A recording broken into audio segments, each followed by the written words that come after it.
Hello everyone, welcome back to a brand new episode of the ABS show, coming straight to you from New York City. My name is Charlie Dior. I am Debbie, aka Miss Spitfire. And my name is Mark. Glitterati. The Manny Man. And welcome back to a brand new episode. If this is your very first time watching us, go ahead and subscribe, like, share, okay? And after the show, go on Instagram and follow us at the ABS show. Throughout the entire show, you can also join in by commenting below, all right? Hi, guys. Hey, Charlie. All right, so let's start with today's show. Yeah. Yes. So Nigerian government debunks claim of Buhari Islamizing the country. The vice president came out addressing these rumors going around about the president having an underground plan to Islamize the country. Okay, so what does that mean by Islamizing? Basically saying he's trying to make everyone Islam. Or, yeah, basically that's what they are saying. So this is what the vice president said. The government will support any cause that would increase religious freedom, which will serve as a foundation for peaceful coexistence of Nigeria. What do you guys think about the story? Do you think the rumors are true, or is he right by doing this? Well, I'm just very appalled right now at Nigerians. We are focusing on the wrong things. We are focusing on the wrong things. What are you talking about, Islamizing? I'm a Christian, I go to church. How about our economic power? How about the oil sector? How about a lot of things that Nigeria have been backward with? Bringing those energies into that. Worrying about Islamizing or Christianizing or whatever it is you call it, that's not the issue. That's not what we should be focusing about. That's not what we should be looking into right now. We are supposed to be looking into our economic power. We've been backward in so many ways. So please, Nigerians, bring all those energies and let's fix our country and leave that slogan, we being giant of Africa. Let's maintain that. Islamizing or Christianizing or all those religious BS is not what we should be talking about right now. So you don't think religion plays a very, very huge role in the national economic status of Nigeria? It does. Believe me. It does. The killings, the killings that have happened both in Jos and has moved into the eastern part of Nigeria, because we know that the eastern part is very Christian, Catholic especially. The killings that happen, the cattle and all the cattle areas that have done all the killings into the eastern part, especially the killings in Jos of Christians. They wanted to wipe away Christians. And by including religion into the government and making it more Islamic on a larger scale, that's a way of taking over the economy as well. So religion plays a great role in the economy. I would like to label that to be terrorism.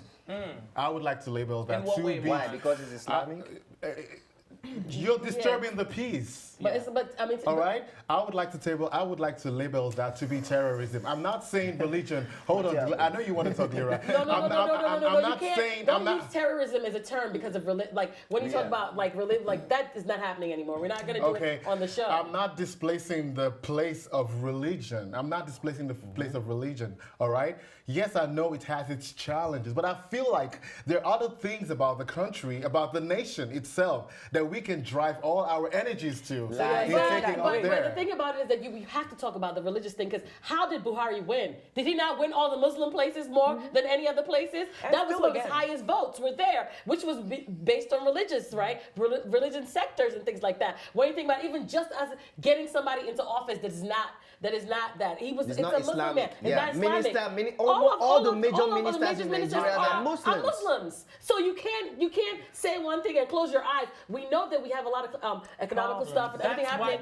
Religion is a big part of the reason why a lot of people are not getting the right resources, because a lot of the Islamic people, a lot of the Muslim leaders want the resources that are in the east. Yeah. The oil. Southeast, oil is there. Yeah. Like all of the big resources grow out of those areas. And that's why it's very easy for me. Let's also remember that this is also just a rumor. But it's also very easy for me to believe this rumor because it's Buhari. Buhari is capable of doing something like that. When I look at Buhari, the way he talks, the way he moves, sounds like a dictator to me. Yes. But he was a military leader.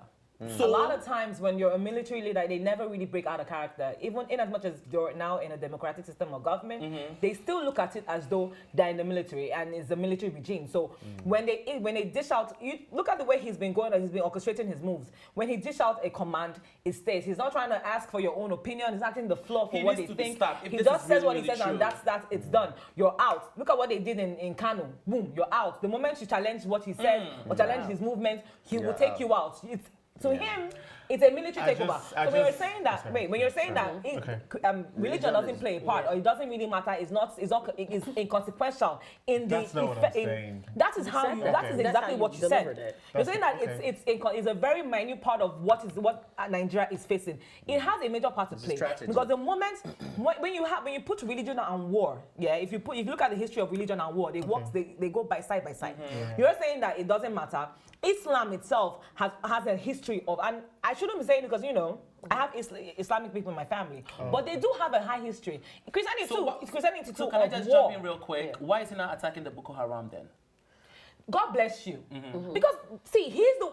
And I think because he's the one that created it. I think I don't want to. I mean, allegedly, a lot of those politicians created these ruses to get our attention off of it to help. Because when he was going, it was Jonathan that was in office. Then all of a sudden, the Boko Haram thing came. Then he was like, "Oh, we're gonna get them back. We're gonna do this, do that." It's so set up. The herdsmen. It's like a whole systematic setup to get our minds. Remember the girls that were captured? Exactly. They are still. Some of them are still not returned. Yes. And like it happened in the U.S. government where they pumped drugs into the system and then lost control of it. I think that's exactly what's happening in Nigeria now. They set up the whole Boko Haram system to try and scare people and get them to vote for them, and now they have no control over what they're because now it's not a lost cause. I am not displacing what you guys are talking about, all right? I'm just saying we should, like, once you put so much energies in that, it keeps prolonging division. No, but you have to put energy in it. Okay. No problem. As you're putting energy in that, we need to come together and fix other part of our nation. Max, how can we come together when the head of the country is trying to divide the country? Yes. It's impossible to try to make a whole country one religion. In Nigeria, they have several religions. Even Christianity, we have several kinds of Christianity. So it is impossible, and that should be the message to Buhari, to the government that is listening right now. You cannot do it. You are trying to make everybody peaceful. By doing this, you are causing division. You're causing more problems. Period. Why do you think that they have refused to allow the Southeast region? Why do you think they've refused to allow the Southeast region to have their own country? Because for a very long time they've been trying to divide. They've been trying to call themselves Biafra. But the eastern, the northern region will not let that happen because all the resources belong to the south. Kainji Dam, a hydroelectric power station. We have to go. We have to go. I'm sorry. This is a hot one. It should have been like a debate. It's like a broad topic. Stop Buhari. Okay, stop Buhari. All right, so Timani, let's move on to China. China. Bomb for bomb. Another one. China is fishing off the western part of Africa. That is one of the latest news according to CNN. According to CNN, the fishing, the lakes and the seaports in the western parts of Africa mostly have dropped by a high percentage, between 20 to 30% in their fishing, because most of the people there, that's what they do, especially in the borders of Kenya, Uganda, Tanzania, and even Ghana. Shout out to the fishermen. Yeah, shout out to the fishermen. But right now, there's a situation, there's a low percentage of products of what they receive because the Chinese people have invaded the seaports and they are also fishing there.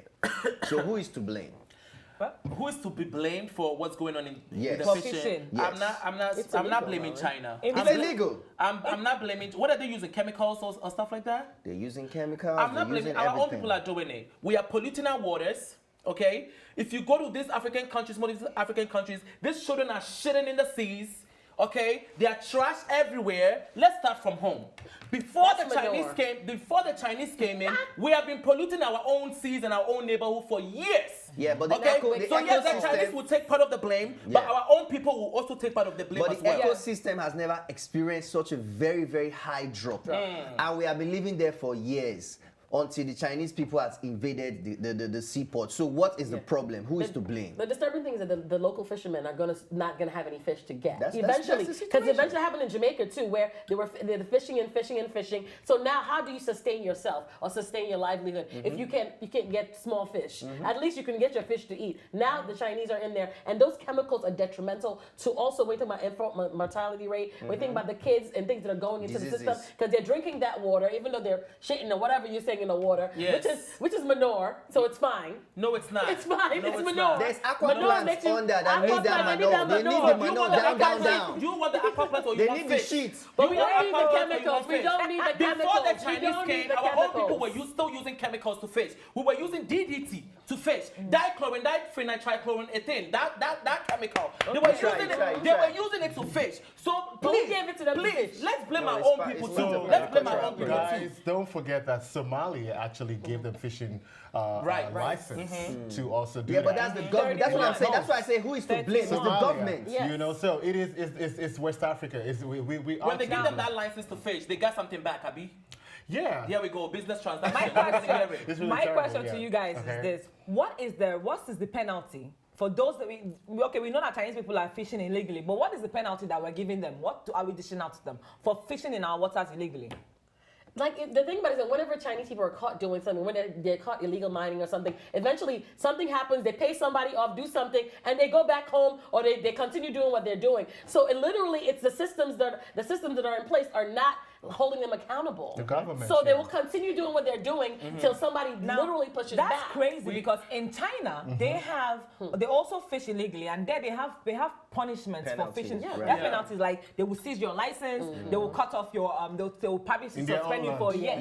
For a whole year. There are things like that they have as punishment sets in place. But in Africa, it's just free for all. You come, you source pockets, and you keep if eating, they and never continue complaining. like this, we're not going to have any fishes left, and we're going to start eating those fake fishes because they are growing them now. Fake fishes. Tilapia is fake. Like that. Tilapia is a fake fish. Yes. It's a farm-grown fish. Glitz, we're going to move on to another China story. And what is going on? Okay, China is really on a move right now. They're trying to make Mandarin one of the languages in Uganda. So China is working really hard at creating these Confucius institutes that are all over. They're going all over Africa. There's some in Europe and all those things where they are making sure that the teachers are being trained to teach the kids Mandarin.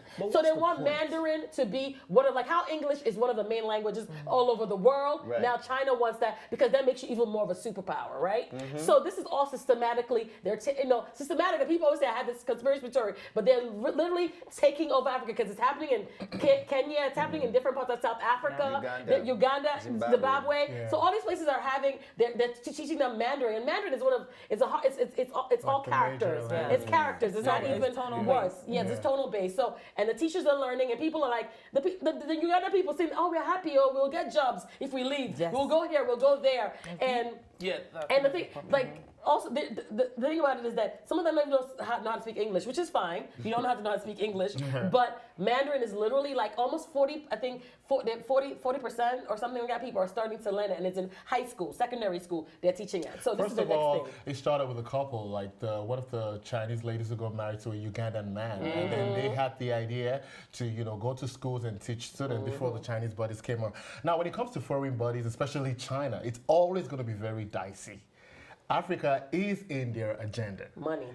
It's just in their agenda. So just like we discussed about Ghana last week, and French and everything, it's not. I understand the diversity. I know if they're trying to just learn the language, I don't have a problem with it. They're forcing it in the school. No, if they're trying to make it an official, because already in school, anything that they're taught in school is official. It's official. And there's no sense to this because to me, it's not accepted because to what end? These people, you are not going to take them to China and give them jobs because China is overpopulated.